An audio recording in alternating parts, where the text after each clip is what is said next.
अभी इस वक्त हमारे साथ डीएम ऑफिस पर आजाद समाज पार्टी के कार्यकर्ता व पदाधिकारी मौजूद हैं। इनसे भी बात करेंगे 28 तारीख की जो घटना हुई थी उस घटना के संबंध में। आज एक ज्ञापन दिया गया है, एक दिवसीय धरना प्रदर्शन। तो एक बार बात करने का प्रयास करेंगे। पूर्व में रहे मंडल उपाध्यक्ष राजेंद्र सिंह निमेश जी हमारे साथ मौजूद हैं आजाद समाज पार्टी के। सर, क्या घटना थी 28 तारीख? ऐसा था कि जो 21 तारीख को करनावल में जो एक दलित परिवार की लड़की की शादी हो रही थी, जिसमें कुछ असामाजिक तत्वों के लोगों ने उस बारात को पीटा और उन लड़कियों से भी मारपीट की और बाराती और घरातियों को भी पीटा और वो रिश्ता टूट गया। उसमें उसके बाद में एक घटना और हुई थी जो थाना सुरीर में आती है, जो भगत की नगरिया में, और एक सरेला में एक वासुदेव वासुदेव बघेल के जिसने उसकी हत्या हो गई। जिस इन घटनाओं को देखते हुए हमारे भाई राष्ट्रीय अध्यक्ष भाई एडवोकेट चंद्रशेखर आजाद जी ने उन परिवारों से मिलने के लिए वो 28 तारीख को यहाँ आए थे।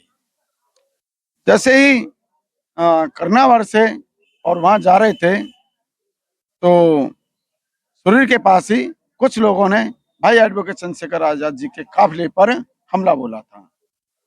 अच्छा, हमला क्यों बोला कि कुछ लोग भाई से पहले से ही सोच रहे थे कि ये यहाँ नहीं आए। अब भाई तो कहीं पर भी कोई घटना होती है तो समाज के दुख दर्द में जाते ही हैं। तो यही घटना थी लोगों ने। और मैं आपके चैनल के माध्यम से कहना चाहता हूं कि जिन लोगों ने जो करनावर में जो घटना घटी है और उन लोगों को कड़ी से कड़ी सजा मिलनी चाहिए। उसके बाद में जो भगत की नगरिया में जिन लोगों ने जो घटना की है उन लोगों को भी सजा होनी चाहिए। और जो वहां पर वासुदेव बघेल को जो मारा गया उनको फांसी की सजा होनी चाहिए।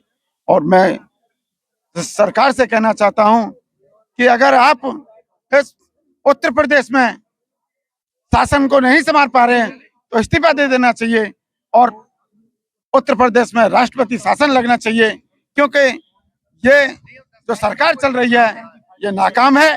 क्योंकि आए दिन घटना हो रही हैं, जब नहीं संभाल पा रहे हो तो इस्तीफा दे दें और उत्तर प्रदेश में राष्ट्रपति शासन होना चाहिए और हमारे भाई एडवोकेट चंद्रशेखर आजाद जी को सुरक्षा बढ़नी चाहिए और ये उत्पीड़न रुकना चाहिए।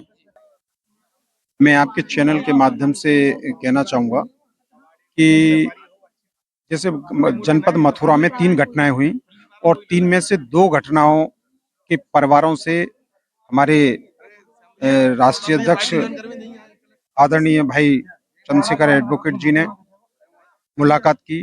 कहीं ऐसी कोई घटना घटित नहीं हुई। उसके बाद जब लास्ट भगत नगरिया में भाई जा रहे थे, उससे पहले हुआ क्या, वहां 2 दिन से एक सवर्ण आर्मी नाम का एक जो संगठन है, वो पिछले 2 दिन से वहां बैठकें इस तरीके की माहौल खराब करने वाली जो है खबरें आ रही थी कि वहां कुछ भी माहौल खराब हो सकता है। तो ऐसी स्थिति में अगर शासन और प्रशासन वहां उस मामले को गंभीरता से लेता तो मैं समझता हूं कि ये जो घटना हुई भाई के साथ वो शायद नहीं होती। के साथ जो घटना हुई, क्या आप उनमें आरोपी पकड़े गए या नहीं? नहीं, उसमें भी शासन प्रशासन ने जो मुझे लगता है वो लीपापोती करके उस मामले का इत्सरी कर दिया है, क्योंकि भारतीय जनता पार्टी की सरकार है और इस प्रदेश से ही नहीं पूरे देश में जिस तरीके से दलित पिछड़ों और धार्मिक अल्पसंख्यकों के समाज के साथ जो बड़े पैमाने पर अन्याय और अत्याचार किया जा रहा है, तो कहाँ ऐसा प्रतीत हो रहा है कि जो आरोपी हैं उनके खिलाफ कोई शासन प्रशासन कार्रवाई करेगा। जिस तरीके से पूरे देश भर में दलितों पर आए दिन अत्याचार, खासतौर पर दलितों पर आए दिन कह सकते हैं, क्योंकि कहीं बारात रोकी जाती है, कहीं दुल्हन को पीटा जाता है, तो कहीं मटका छूने पर मारा जाता है, कहीं मूछें रखने पर मारा जाता है। आए दिन दलितों पर अत्याचार हो रहा है। क्या ये उत्तर प्रदेश के अंदर ये जो जंगल राज है वो चलता रहेगा या कभी बदलाव भी होगा? निश्चित रूप से बदलाव होगा।